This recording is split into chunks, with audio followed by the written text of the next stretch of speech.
Hello friends, അങ്ങനെ ചെമ്പനീർ പൂവ് പുതിയ പ്രൊമോയിൽ നമ്മുടെ ബാമാന്റെയോടും ശ്രുതിയുടെ കൂട്ടുകാരിയോടൊക്കെ ശ്രുതിനെ പറ്റി അന്വേഷിക്കുകയാണ്. മലേഷ്യയിലെ ആൾക്കാരെ പറ്റി നിങ്ങൾക്ക് അറിയാവോ എന്ന സകല ഡീറ്റെയിൽസും എടുക്കുകയാണ്. അപ്പൊ നമ്മുടെ ബാമാന്റി പറയുന്നുണ്ട്, മലേഷ്യയിലെ ഒരാളുമായിട്ട് എനിക്കൊരു പരിചയവുമില്ല മക്കളെ, എനിക്ക് ആരെയും അറിയത്തൂല, അവളങ്ങനെ പറഞ്ഞു എന്ന് മാത്രം, അതേ എനിക്കൊരു അറിവുള്ളൂ എന്ന് നമ്മുടെ ബാമാന്റി പറയുന്നുണ്ട്. പിന്നെ കൂട്ടുകാരിനെ ചോദ്യം ചെയ്യുമ്പോൾ കൂട്ടുകാർ കുറെ കിടന്ന് തപ്പുന്നുണ്ട്. അപ്പത്തേക്ക് ഇവർക്ക് മനസ്സിലായതിൽ എന്തോ കള്ളക്കഥയുണ്ടെന്ന്. പിന്നെ നമ്മുടെ സച്ചിൻ ദേവതയും കൂടെ പ്ലാൻ ചെയ്യുന്നുണ്ട്. ഇപ്പൊ നമുക്ക് ഏകദേശം മനസ്സിലായി ശ്രുതി പെരും കള്ളിയാണ്, അവൾ മലേഷ്യക്കാരി അല്ല എന്നത്. പക്ഷെ ഇത് തെളിയിക്കാൻ നമ്മൾ കുറച്ച് കഷ്ടപ്പെടേണ്ടി വരും. എന്നാലും നമ്മളത് തെളിയിക്കും എന്ന് പറഞ്ഞ് രണ്ടുപേരും കൂടെ നമ്മുടെ ചന്ദ്രോദയം വീട്ടിലേക്ക് ചെല്ലുവാണേ. എന്നിട്ട് നമ്മുടെ സച്ചിയുടെ അടുത്ത മാസ്റ്റർ പ്ലാൻ വേറൊന്നുമല്ല, അച്ഛനോടും അമ്മയോടും പറയുന്നുണ്ട്, ഞാൻ നിങ്ങളൊരു ഇന്റർനാഷണൽ ട്രിപ്പിൽ കൊണ്ടുപോവുകയാണ് മലേഷ്യയിലേക്ക് എന്ന് പറയുക കേട്ടോ. അപ്പൊ തന്നെ നമ്മുടെ ചന്ദ്രമതി ഫ്ലാറ്റായി, മലേഷ്യയിലേക്കല്ലേ പോകുന്നേ.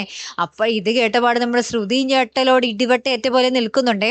അപ്പൊ എന്തായാലും കള്ളത്തരങ്ങൾ പൊളിയും എന്നത് ഏകദേശം ഉറപ്പായി വരുന്നുണ്ട് അല്ലെ പ്രേക്ഷകർ. എന്തായാലും വരുന്ന ഒരാഴ്ച തീ പിടിച്ച എപ്പിസോഡായിരിക്കും കേട്ടോ. നമ്മുടെ ശ്രുതി കള്ളത്തരങ്ങളൊക്കെ അഴിച്ചു വെക്കേണ്ട ഒരു നിമിഷങ്ങൾ തന്നെ. കാത്തിരിക്കാം കേട്ടോ. അടുത്തൊരു വീഡിയോ വരുന്നത് വരയ്ക്കും ഗുഡ് ബൈ.